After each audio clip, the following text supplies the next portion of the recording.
Hi, folks. I'm here on my own today because I have the sad duty to report that my brother Tom passed away this week at the age of 77 due to complications of Alzheimer's disease. Turns out he wasn't kidding about not being able to remember last week's puzzler all those years. Now, if you want to share your thoughts, we're hosting a conversation on our website, cartalk.com. But I have absolutely no doubt that what Tom would really want under these circumstances is for each and every one of us to have a really good laugh and remember him. So that's what we're going to do today. We've put together some of our favorite moments of Tom doing his thing here on Car Talk, stuff that always makes me laugh. And to start off, we want to remember Tom as the consummate radio professional that he was, always handling his role on this show with the great dignity and gravitas which NPR is known for, or used to be known for before Tom. And we're here to discuss cars, car repair, and of all things, foreign aid. Yes, and this comes to us by way of the news desk.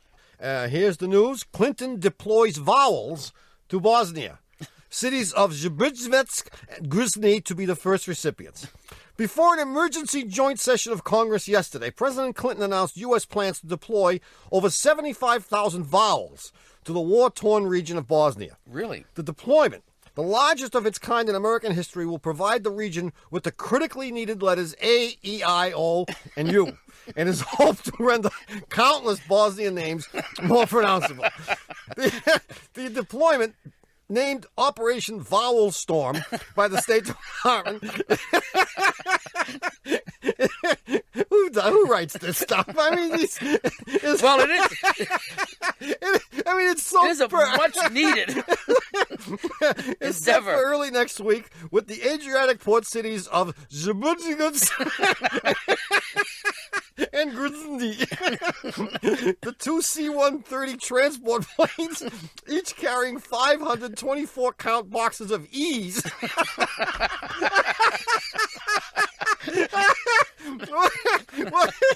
will fly from Andrews Air Force Base across the Atlantic and airdrop the letters over the cities. The citizens of Grozny and Zbrzevets eagerly await the arrival of the vowels.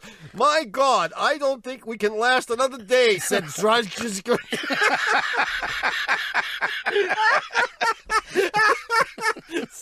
Said Truzhki Gurechka.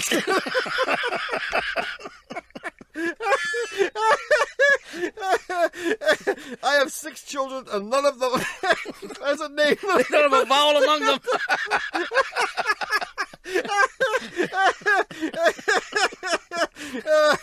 Said Zimbabwe resident Groogs. With just a few key letters, I could be George Humphrey. This is my dream. 1-888-227-8255. Hello, you're on Car Talk. Hi, this is Steve in Chicago, formerly of East Arlington, Massachusetts. We can tell by your accent, Steve. Oh, yeah? Yeah. So what's up, Steve? And how did you get to Chicago? And do you like it there? And why did you leave Arlington? Oh, man. All those questions. Come on. I got to Chicago for a career and a girl. I lost the girl, and I've given up on the career. So I'll come home now. You made me spit my coffee all over the table. Hi, this is Rebecca in New Haven, Connecticut. Hey, Rebecca. I have a question about my 1988 Chevy Sprint, the most poorly named car of all time. What is a Sprint? What is a Sprint? I don't even remember the car. That's It's a Geo Sprint. It was a... yeah, when you lift up the hood, it doesn't say Chevy. It says, like, something foreign. Isuzu. Yeah, okay. Well, you can see that we're going to be a big help to you. I didn't even know what the car was. No, but we do know it's Japanese, and we speak Japanese. Okay, Yeah. Great. Well, I'm a graduate student, and I'd really love to drive home to see my family in Indiana. What are you studying there at Yale? I am in the School of Management. Oh, so I'm cool. studying for an MBA. An MBA. Yes. The best degree you could ever get. Completely worthless. Completely worthless? Yeah. No. I have a worthless degree in philosophy. From my undergraduate. A philosophy degree will stand you in much better stead than the MBA, And which it will does. only turn you into a yuppie, suspender-wearing, BMW-driving moron. Right. Well, Driving too fast. Great. Trust me. Notice how we cleverly brought her away from that sprint question. yeah. Whatever it No, was going to Right. be. In another minute, you won't even remember why she called or to whom she's talking. So which courses are you having the most fun with in this MBA program? Have you taken decision theory yet? Yeah, we took great. game theory. Game theory. Did you cover Monopoly and all those? Well, we did monopolies in Monopoly game. The game of Monopoly. Well, yeah. Right, not monopolies. Yeah, the first week was on Monopoly. We moved on to Parcheesi. Parcheesi's good. Yep. Checkers is good. Checkers. Well, Yeah. we had to move up, and the last, of course, was chess. Oh. But actually, chess is game theory. Yeah, Yes. it is. Sure. So Okay, well, we've stonewalled you enough. Thanks for calling. Thanks for calling, Rebecca. Oh, your 5 minutes is just about up. You're at 4 minutes, 56 seconds. wait. Well, if you didn't squander your time, you would have gotten your question answered. Yeah, what'd you have to talk about your silly MBA program for? You think we care? Game theory, Parcheesi. Talking about the relentless pursuit of perfection, it's obviously time for what? The puzzle. You said it was a rollicking new I believe you first discovered this word rollicking just a few weeks ago when you attended a meeting of the International Motor Press Association. Is that correct? Yes, I did. And you said to me the next day, because I had to miss it, I was busy. You said we had a rollicking good time. We did, and you missed it. I did, yeah. It's a good word. I like it. All right, here it is, and I'll make it as brief as possible. Possible, yeah. This is a non-automotive. Would you like it to be automotive? I like automotive, yeah. A night watchman worked for a large automotive company for several years.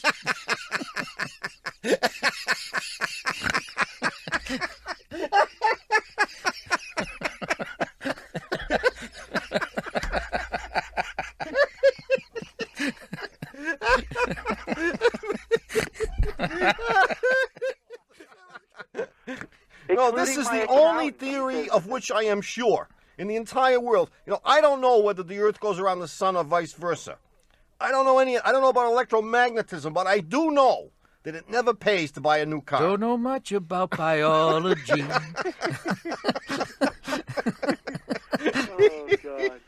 Hey, aren't you glad you called? Yeah, I sure am. I'm glad you Told me called. the exact opposite of what I thought. Yeah, well, all the other people, including all those guys at UCLA, they're wrong. But look at Roger. You'll Go do a buy the lot better with the Mercedes. girls if you're driving the Mercedes. Yeah, who's gonna go out with a guy driving a '79 Cutlass? Dump that old pig. Come on, buy a real car. Are you married, Roger? No, I'm single. Buy the You Mercedes. never will be. We have time for a few more calls. don't Wait a we? minute. I want to talk about this little note that John gave me here, Oh, okay. which has to do with this is from Massachusetts, actually, Dr. Joseph DeFranza, who's from the University of Massachusetts Medical Center in Worcester, did a study showing that smokers have 50% more automobile accidents and receive 46% more traffic tickets than non-smokers. Oh, I know that's obvious. This guy had to be a PhD to figure that out? This guy, he's either a PhD or an MD, Well, it's even worse. doctor. Doctor. Well, Well, he speculates on what the answer. I know exactly the answer. Go ahead. What do you think? Well, if you were a smoker, you'd know because I'm not. I mean, I'm pure. I can breathe better. I can smell flowers. I know when I eat more. When I I'm fatter, when I used to and smoke, I'm dying for a cigarette. when I used to smoke, cause of great concern Last week, was dropping a cigarette down between your legs while you were driving. especially when you park next to a bus, we're- and everyone's looking out the window, wondering what the hell you're doing. No, worse than that is driving along at 60 miles an hour. And no, it's all right if you drop the whole cigarette. You got to short it fine in half. But when the end of the cigarette should fall between off your legs. and fall down between your legs at 60, you're done for. And you don't think that would cause you to speed. Well, anyway, that's the end of the show for tonight. I can't go on. So Dr. DeFranza had to figure that out. What's his reason? Dr. DeFranza says that smokers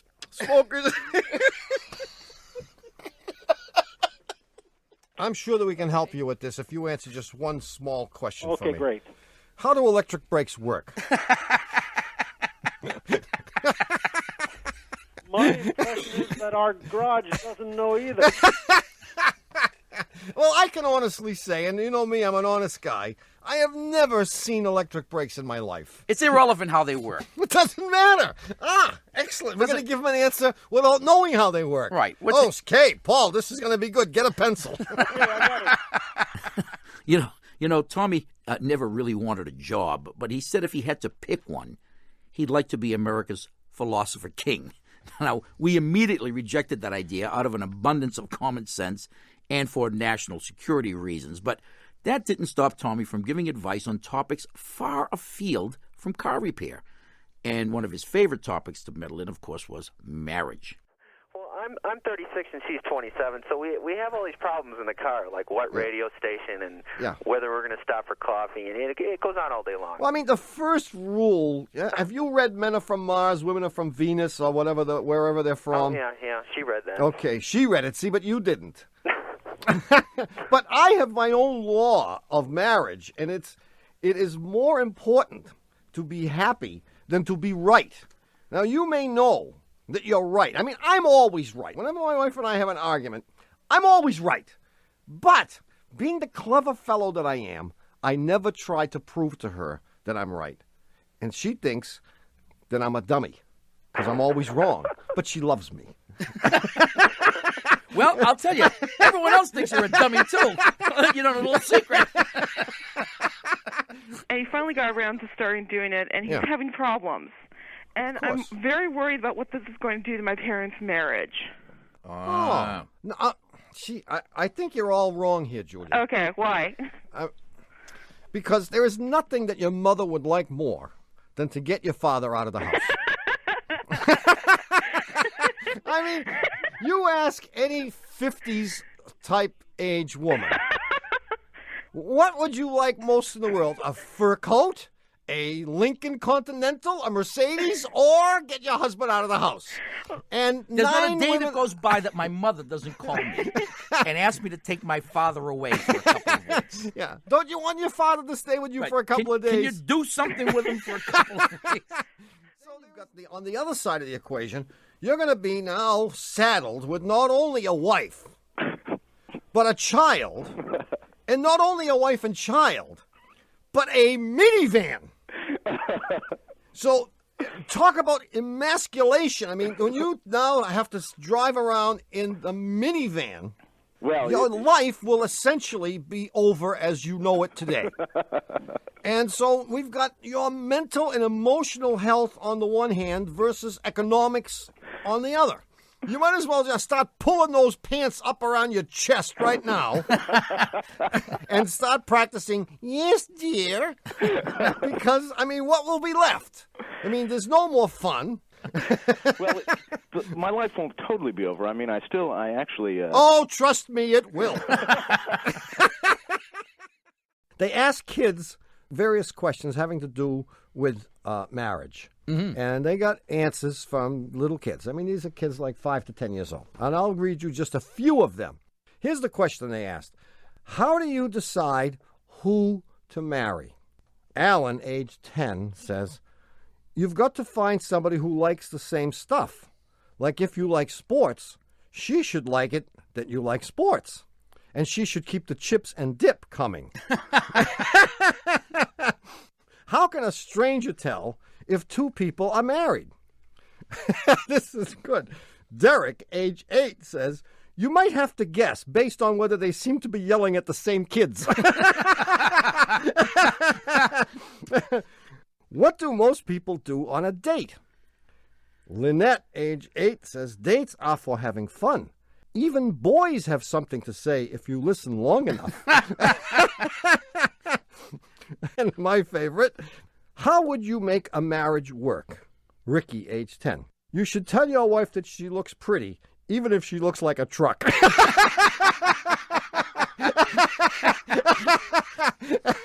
Okay. I do that. Now, did I have to throw that was entirely unnecessary. Entirely unnecessary. It's a classic example of pushing something to the limit, right? I don't know what you just couldn't keep your mouth shut. 1-888-CAR-TALK or 1-888-227-8255. Hello, you're on Car Talk. A truck? Oh, no! My worst fears! A truck? My worst fears! See? You never know. That wasn't me.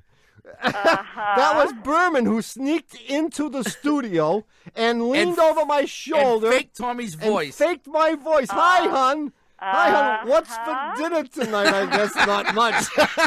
You'll be lucky if you get dog food the way you're going. Will it be the wet or the dry stuff? He likes the dry, Jay. I'm really sick of the wet stuff. Well, we'll see what we can scrape together. But don't expect too much. Bye, hon. Bye. I guess I'll be seeing you from the garage. Oh, yeah. You'll be waving to them from the garage. They'll be having a wonderful time without you. See, I keep telling you. I hate you. I keep telling you. You know, Tom's wife wasn't the only family member to call our show and complain. Our mother used to do it from time to time, too, mostly to tell Tom to wear his undershirt in the winter and stop smoking his damn cigars. She also joined us for Mother's Day one year, and back then we used to end our segments by telling listeners not to touch their dial or the end of their dipstick would fall off. And our mother really surprised Tommy by trying to deliver that line. Well, although you should be showering your mother with affection, you are instead listening to NPR's Car Talk with Click and Clack, the Tappet Brothers, known to their mother, that's me, as Tom and Ray Magliazzi.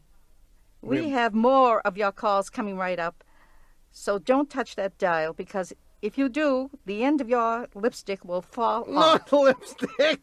Dipstick. Dipstick.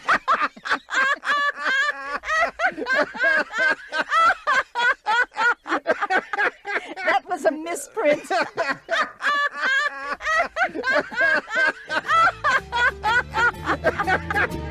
Now when you bring your car to our place, we just know you'll be impressed as we tackle all those problems that have baffled all the rest. So we've had your car a week now, and we haven't got a clue. We don't worry. We are confident. We know just what to do. We do the shrub. We do the mechanic shrub. Those exhaust fumes and these strange smells have caused us lots of brain cells, so we're doing that mechanic shrub. Alternators, carburetors, we got leaky radiators, Chrysler, Ford, Isuzu, Nissan, fancy seats we can't get grease on. Fuel injection, leak detection, bad connection, failed inspection. Lexus, Subarus, and Hondas make us sing the blues and wanna do the shrub. We're doing that mechanic shrub. Roll out the grease, roll up the rug, and do that mechanic shrub. And don't drive like my brother. And even though public radio listeners reassure one another it's only an hour a week, whenever they hear us say it, this is NPR. Hi, welcome back. You're listening to Car Talk, and if you're just joining us today, we're remembering my brother Tom, who very sadly passed away this week. We've heard from a lot of people, and if you'd like to share your thoughts about Tom, many of our stations are hosting conversations on their websites this weekend, and we've got one going at cartalk.com as well. And today we're doing what I'm absolutely convinced Tommy would have wanted us to do, and that is laugh.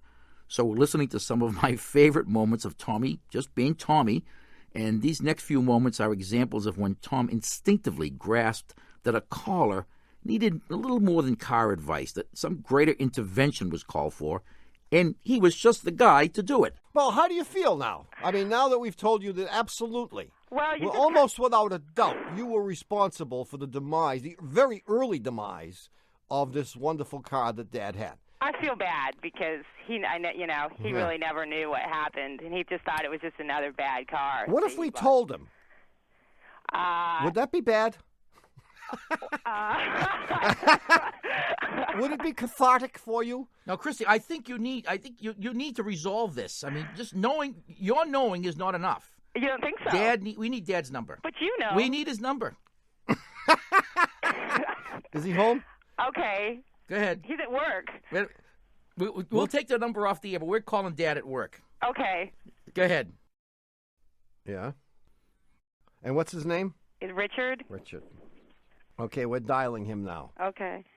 Christy, do you know if Daddy-O knows us? Yeah, he does. Mm-hmm. He does? Yeah, our whole family likes the show. Cool. In that case, he's likely to hang up on us or not. Dick Conklin. Hey, Richard. Yes. This is Tom and Ray Magliozzi from Car Talk. Ah, I'm blessed. Well, not necessarily. Not necessarily? No. We were just talking to your daughter, Christy. You're right. Yeah. Well, she called to cleanse her soul.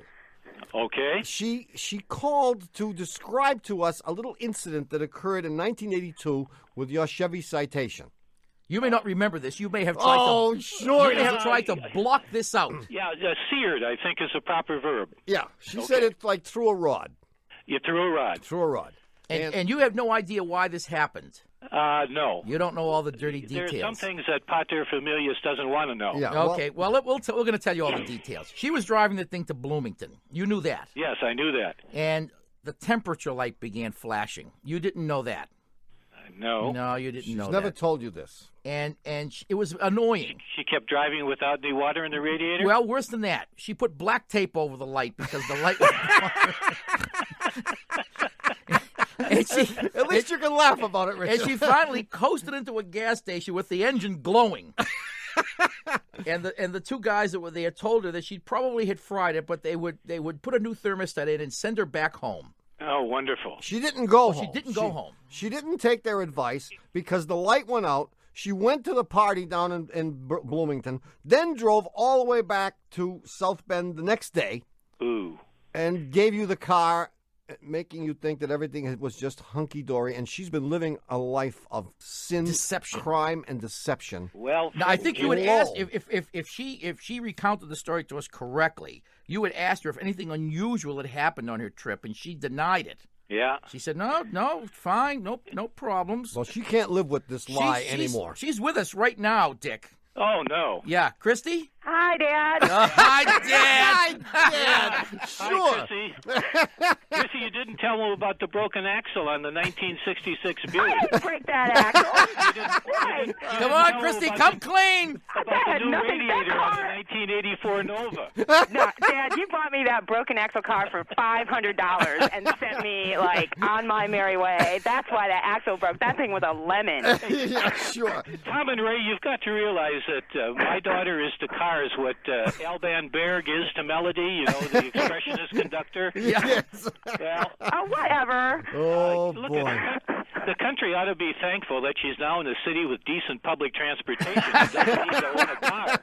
So you don't hold it against her that she withheld this crucial information all these years. Well, not in this public forum, you want to know. I love my daughter. That's you my love only your daughter. comment. Isn't it something? Thanks, Dad. Is Christy your only child? She's my only daughter. She's my daughter. only limits tester.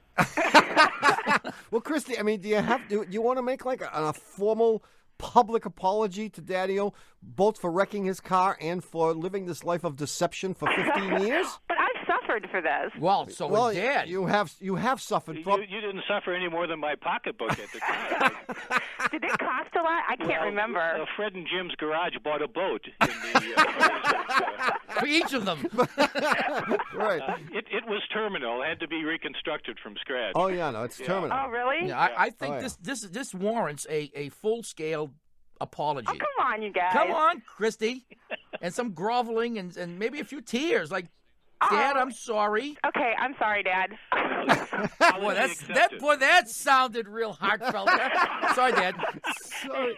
Hey, that's as much as you're going to get out of it. It sounds that way. Obviously, by using the brakes as much as you did, the brakes got very, very hot. Right. And they got hotter than they were designed to get. Right. And that's why you should have downshifted, and that's why it's recommended on All right, he knows that. You don't have to berate the guy. He even told you I didn't downshift. I'm telling he everyone. knows he should have downshifted. Geez. Cut the guy some slack. His car is on fire here. I'm with you, Jerry. Hi, this is Gail from South Philadelphia, Pennsylvania. Gail from where? South Philadelphia. South of Philadelphia, Pennsylvania. I feel like I'm sort of a fugitive of sorts here. I take a bridge to work every day, and they charge $2 to get across this bridge. And at the last minute, I realize that I'm in a coins-only lane, and there's no way to get across the traffic. And you start shredding the dollars, right? Exactly. I had no choice of what to do. With this short notice, I had no way of pulling this kind of cash together. So I realized that it was also a toll lane where one of those arm things comes down, so it's not like I can just go through it. So you're going to have to run the rapids, as they say. Exactly. Shoot the rapids. Exactly. Oh, when the guy in the front other of guy's you, green light. Yeah. So I waited until the guy in front of me threw in his, 300 quarters or whatever, and when that arm thing went up, You floored it. I floored it. I went through it. Buzzers went off. There was mayhem everywhere. Did you make it? No one followed me, though. You made it under, though. I was very lucky. I don't know how I did it, but I made it under. Well, you obviously discovered one of the best kept secrets in the world. Who was there to chase you? Nobody. Nobody. No, of course not. My question is, do they take a picture of my license plate? Is there some way that I could, send the $2 in? Because I don't want them to send something to my house because my husband's going to be so mad. So you have a guilty conscience about this. I really do, but I don't want to get caught in the I'm honest, and then they're going to charge me $40 for doing this. What bridge is it? We can find out. It's called the Betsy Ross Bridge. Oh, it's the 95. Well, we are trying to reach the Pennsylvania Transportation Authority. Okay. Huh? We have him on the phone? You got to be kidding me. Oh, my God. You're not going to believe this. Hold on a minute. We're not giving him your name. Okay. But evidently, Doug and Ken have just somehow gotten a hold of who? Dawn, somebody who's the bridge manager. Hello, Dawn. Hello, Gail.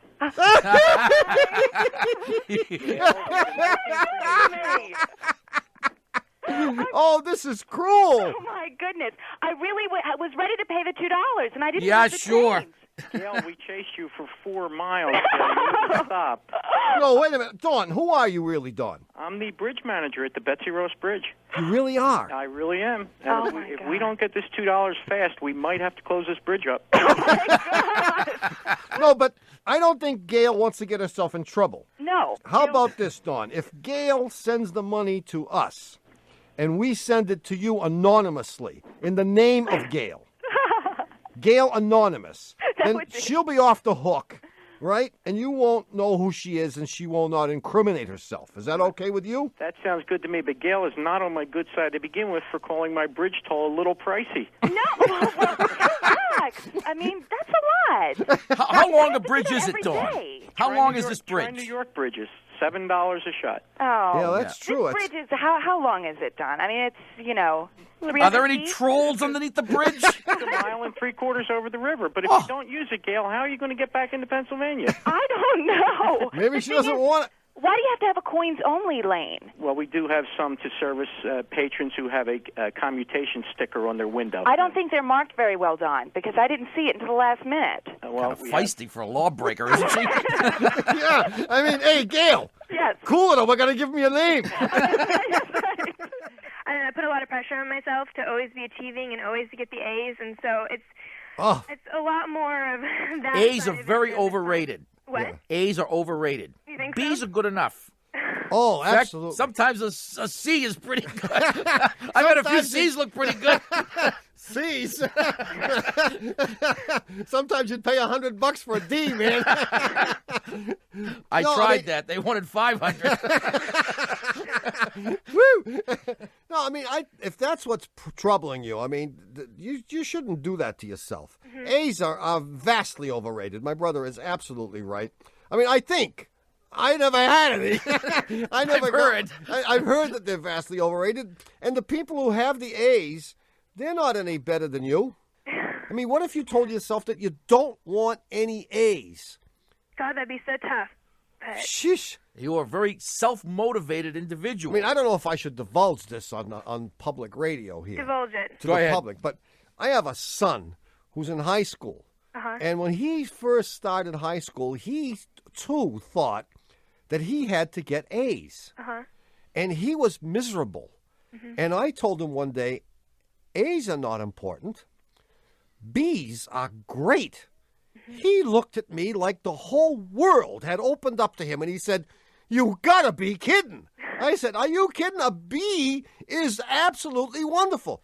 Ever since he realized that, he never does any homework anymore. But I told him that because he was getting too tense. He was losing perspective on what life is all about. Oh, I remember him. He kept saying, "I'm a wigwam. I'm a teepee." I'm a wigwam. Too tense. Too tense. Wigwam. That was bad. Hey, what do you want on the spot?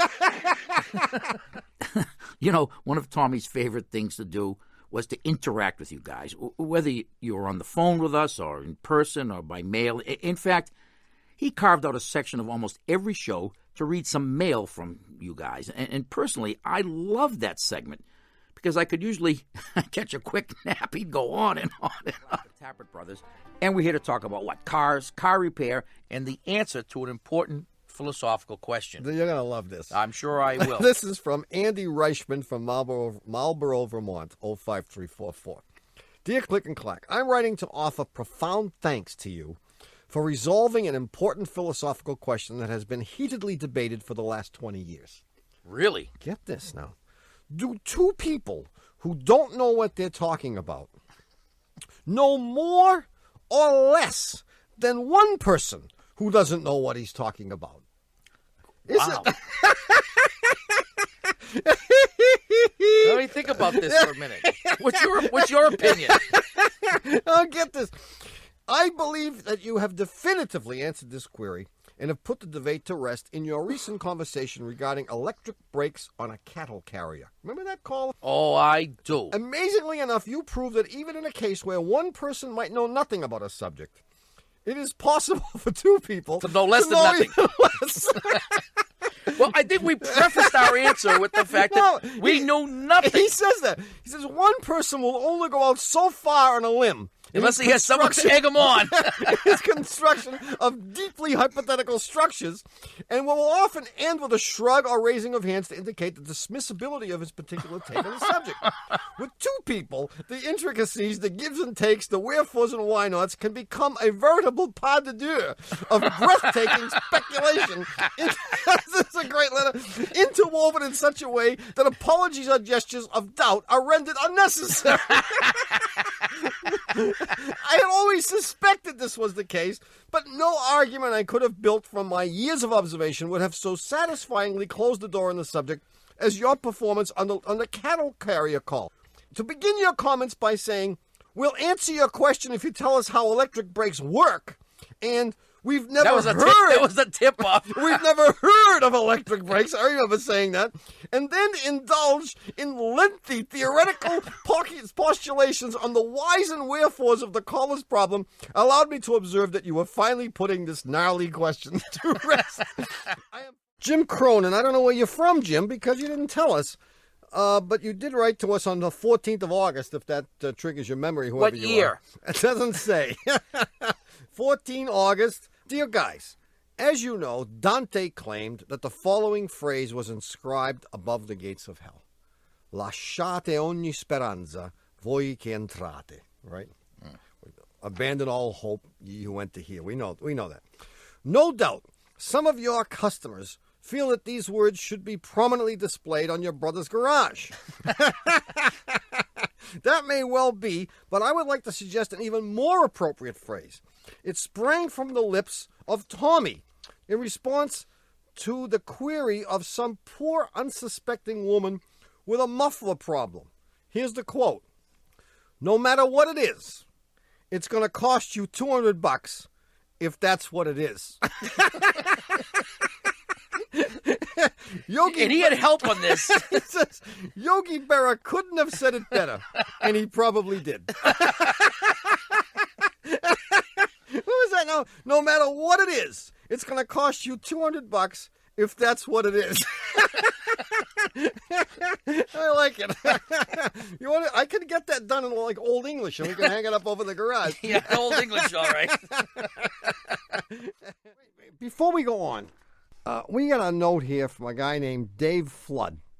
And Dave is going to his 50th reunion at UMass University of Massachusetts. And he and some of his classmates, one of his classmates in particular, had a dream. A dream! You ready? And in that dream, this classmate and a couple of other classmates were singing Coney Island Babe. Oh, my God. This is pretty sick. Dave knows that we know the song. I don't know why. We must have mentioned it one day. And he doesn't know the words. But in the dream...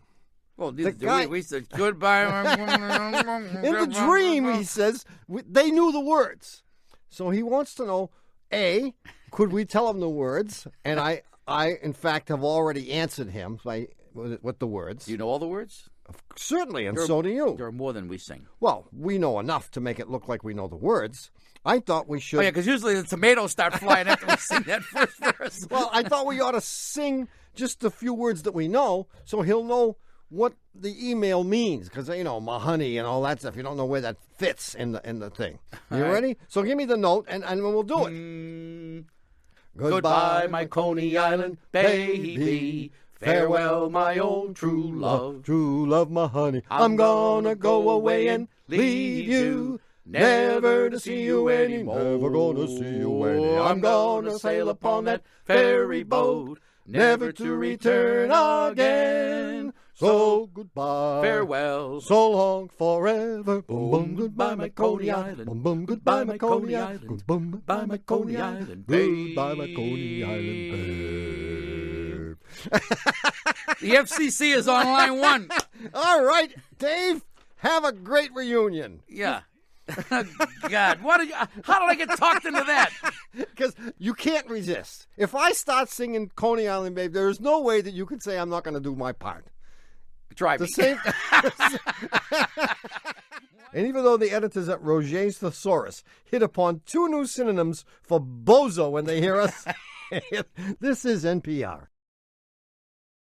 Hi, everybody. You're listening to Car Talk, and today we're remembering my brother Tom, who passed away earlier this week from complications of Alzheimer's disease. And we have more info on our website, but as you can imagine, this is a really difficult loss for me, and I know for many of you too.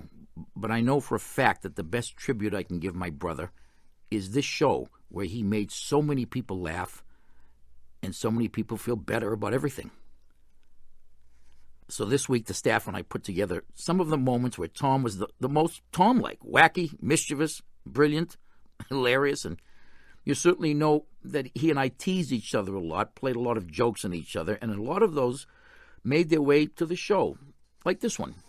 And we're broadcasting this week from the Brotherly Love Department here at Car Talk Plaza. What's this about? I don't trust you. And you shouldn't. Okay. Well, I'm going to tell a little story. Okay.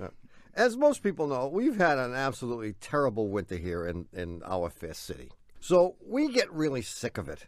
And the entire staff of Car Talk planned a trip to South Beach for a few days. Yes. You remember? Yeah. So the day before we're due to leave, my poor brother Raymond takes ill. I was at death's door. At death's door. He's confined to his bed, and his doctor says he can't go to South Beach. Dougie says to me, well, I guess the trip is off, huh? Your brother, poor guy, I mean, he's deathly ill. And I answer in the immortal words of Don Amici, if you saw the movie Trading Places, screw him. Those weren't exactly the words, but close enough. Close enough. So my brother says, I understand you guys have to go, but I have one request. Well, I said... I was choking back the tears at the time. No, I could see that. Yeah. You were choking back the tears. I mean, leave me here alone. Leave me here alone. But I guess he was trying to be brave. And he says, just do me one favor. Think of me while you're there. Think of me in my sick bed watching it snow, rain, sleet outside while I'm looking out through my convalescing window. Yes. So... on the way to the airport, we forgot all about him. Didn't even know who he was. Your brother. Who's got a brother? Oh, my brother, yeah. Anyway, we get to South Beach, and we say, we have to do something so that my brother knows that we were thinking of him while we're here. Yeah. And after many hours of contemplation, it may have taken us all day. I mean, I remember sitting there with Bugsy, thinking about this all day. And you could sit all day with one Bugsy, cappuccino after another. Plotting and scheming. The idea finally hits us. Here is a way that Raymond will know that his buddies were actually thinking of him while we're living it up in South Beach. Because, I mean, just to tell him we were thinking about him wouldn't prove that we were thinking about him. So I have here in my pocket a little something that will absolutely prove to you that we were thinking of you. I mean, we sat there for days eating, drinking, and running up this tab. This is a credit card receipt from the News Cafe with my signature on it. I don't know how that is. It says Frank Rizzo. And it is for an you guys were very generous with the tip. I see. Well, since when do you give a 45% tip? Don't forget there were a lot of us. And this doesn't make any difference. The waiters had been 45%. They had been very, very good to us. You know, they saved us our table. So you got this credit card from my son. My son was in on this. All right, I've got to tell this story because this was one of the meanest things my brother has ever done to me. Aside from breaking my nose when I was a little boy. That was an accident. That's what you say. You had that fiendish look on your face. No, it was an accident. I was trying out my curveball. No, you're trying. But you told me to put my hands behind my back, and I listened. You did. You were a dumb little kid. Okay, I'm going to throw you my curveball. You can't use your hands to catch it. Why not, Tommy? Catch it in your teeth. That's how I did it when I was a kid. When Dad taught me. Many years ago, I took my family on a trip to Montreal, Canada. Yeah. Back when I remember this. Back when they still spoke a little bit of English there, but not very much. Yeah. And we had spent a couple of days at this wonderful hotel whose name I don't remember. And one night I was sitting in our room watching the television, and the phone rang. And I picked it up, and the voice said, Monsieur Magliosi? I said, yes. This is Henri, the concierge. I said, yes. Did you used to own a late model Ford LTD? And I said, pardon me, used to own? Monsieur. There has been an unfortunate accident. There has been a terrible fire in the garage of the hotel. And your car is burnt to a crisp. Totally demolished. Mon Dieu. And as he was explaining this with this beautiful French-English accent, my mind was racing, trying to figure out how I was going to get the family back to Boston without a car. And the contraband and the 500 Cuban cigars that I had bought. Exactly.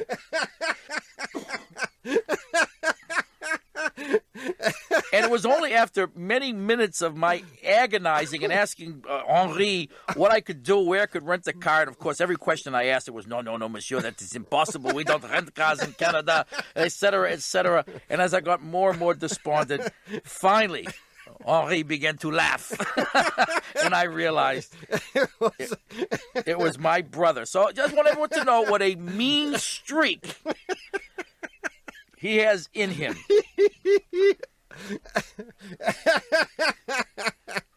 That was, I have to say, I had a rollicking good time. I did call Dougie once to pretend to be an Internal Revenue agent. There, I rest my case.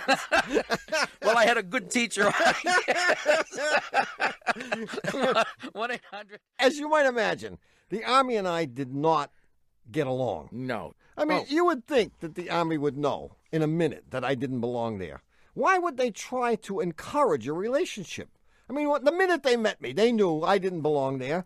Why didn't they just say, well, why don't you just go home and save us all a lot of trouble? They think they can make a soldier out of anybody. And in truth, they do succeed with an amazing regularity. But I know why you didn't like it. It's remarkably similar to work. Yeah. No, it was my mouth that got me in trouble. I mean, really? And they didn't like it when I laughed. Because, I thought it was funny. Yeah. When Sergeant McNeely used to walk into that barracks on Saturday at noontime, and he said, everybody will go on pass this weekend, except Private Mag. And I would laugh my butt off, and he was so ticked that I laughed. I was looking forward every week to him saying that. I had this huge barracks to myself for a day and a half. Oh, boy. Everybody will go on pass this weekend except Private Maglio. You remind me of a very funny story. You know what I'm thinking, don't you? I do. This friend of ours, he had an old car. It was one of those 80s big GM cars. And he worked late at night. One night, he's driving by a construction site. And it's late. It's 2 o'clock in the morning, and he sees a bunch of 4x8 sheets of plywood. It so happens that his brother-in-law is doing a little construction job. It needs 20 sheets. He could use a dozen or so sheets of 4x8 plywood. So this guy... Half-inch sheet, the exterior grade. They just happen to fit the bill. So he says, who's going to miss them? So he stops his car, and under cover of darkness, he piles up half a dozen of these sheets of plywood on his roof, except he has nothing to tie them with. So he says, if I drive really slowly, where are they going to go? So he piles up, I don't know, half a dozen sheets of 4x8 plywood, quarter-inch, half-inch stuff.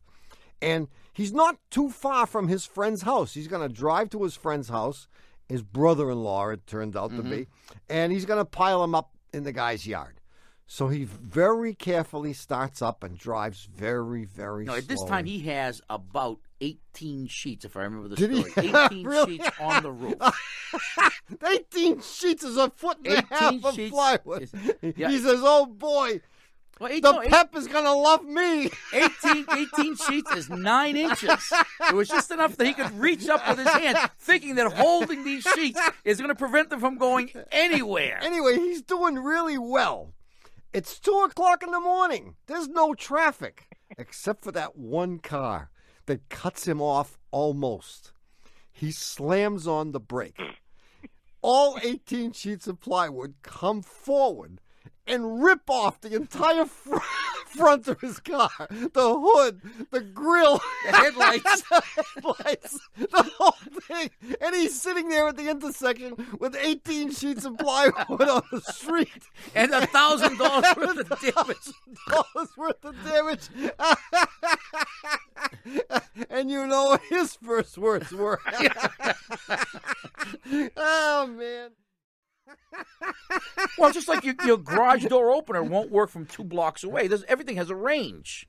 Well, that's exactly my point. Right, but I think if you're within the limits of the range and you bounce it off something like that and you disperse the signal enough, then you'll get... I don't get no respect. Well, it's happened again. You've wasted another perfectly good hour listening to Car Talk. Our esteemed producer is Doug. I may have the nomenclature a little bit. Your chin is acting as a disperser.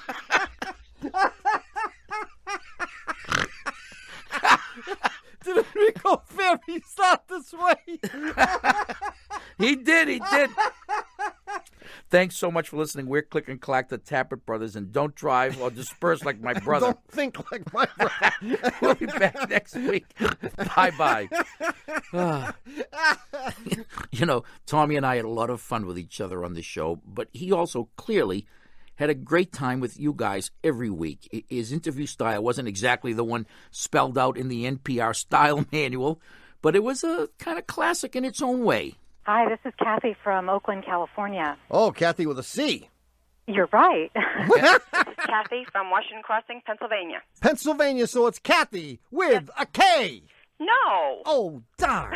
Hi, this is Kathy. I'm from Phoenix. From Phoenix, and that's with a K, absolutely. That's it. I've never been wrong on the Kathy front here. Hi, I'm Kathy calling from Connecticut.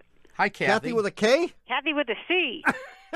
Hello, this is Kathy from Old Lyme, Connecticut. Hi, Kathy from Kathy Old with Lyme. a C. No. Hi, this is Kathy from Montevallo, Alabama. Alabama? Uh-huh. Well, there's no question then in my mind. What is it? That starts with a C. It's a K. Where'd you move from? Philadelphia. See that? Hi, I'm Kathy from Centerville, Virginia. Don't tell me now. Okay. Because I've already made my decision. What do you think? I already wrote it with a K. So did I.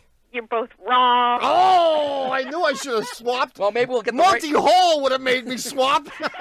Have you been losing coolant? Yes. I've got it. You've solved it. I have got it. Go ahead. You are going to love... I could kill you. This is going to be so good. Here's what's going on. Get it over with, because the longer... No, even you are going to love... You're going to say, how the hell did you figure that out? The longer you applaud yourself, the harder the humiliation is going to be to accept. Get this. I'm ready. Okay. You have a leak such that it is squirting. Oh, this is the most bogus.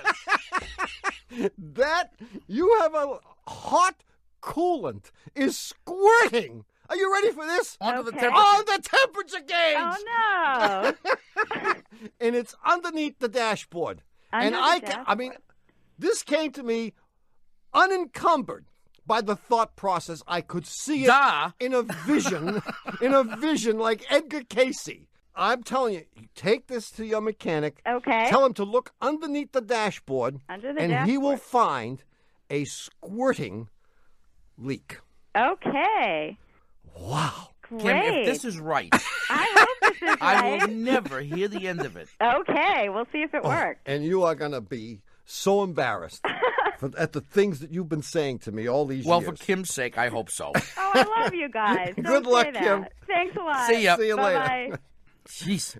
You know how when you know you're right, I have absolutely no fear. I know. Can we make sure that we save this? Hi, this is Heidi from D.C. Hi, Heidi. Heidi. Hi. Heidi, ho. What's up? Well, I have a Peugeot station wagon, 505. I know.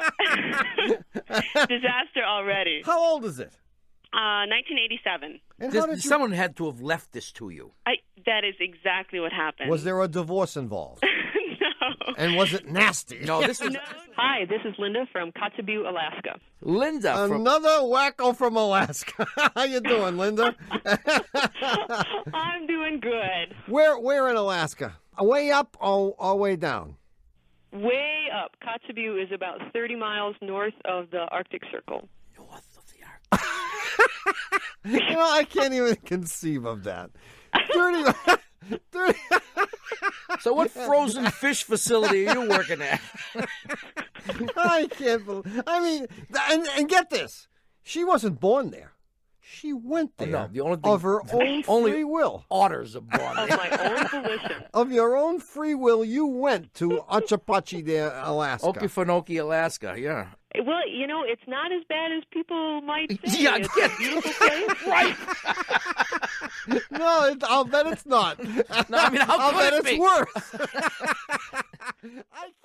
Well, we're just about out of time this week, so what I'll leave you with is what my brother has left all of us with, his laugh, that crazy, infectious, joyful, completely uninhibited laugh of his, and his ability with it to make all of us around him smile. I know we could all use that right now, so we're going to let Tommy's laugh cheer us up, and we'll see you next week. Well, you should see. You can imagine what a goat. Doris's car, which is an old Alfa Romeo with the soft tops, got. Yeah. Goats get up there, get on the top of her car, and just put their foot right through it. So sure. And Doris doesn't come back anymore, does she? And you're lonely, aren't you? That's the real reason I want to do this. Maybe you can meet Doris at like Motel 6. Oh, Richard. You want to give us Doris's number? Maybe we can call her. helped you at all, but it's been a hell of a lot of fun talking to you. Okay. Thanks for calling. Hey, build a pen and call Doris and apologize. See you later. Bye-bye.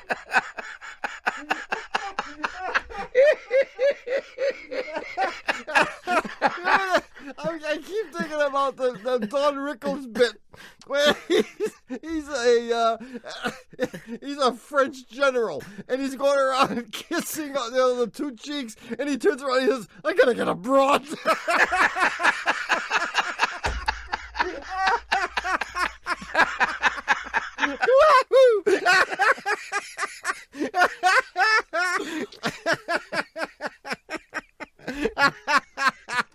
It's amazing. The less we know about something, this is going to be right up there with the cattle trailer lights.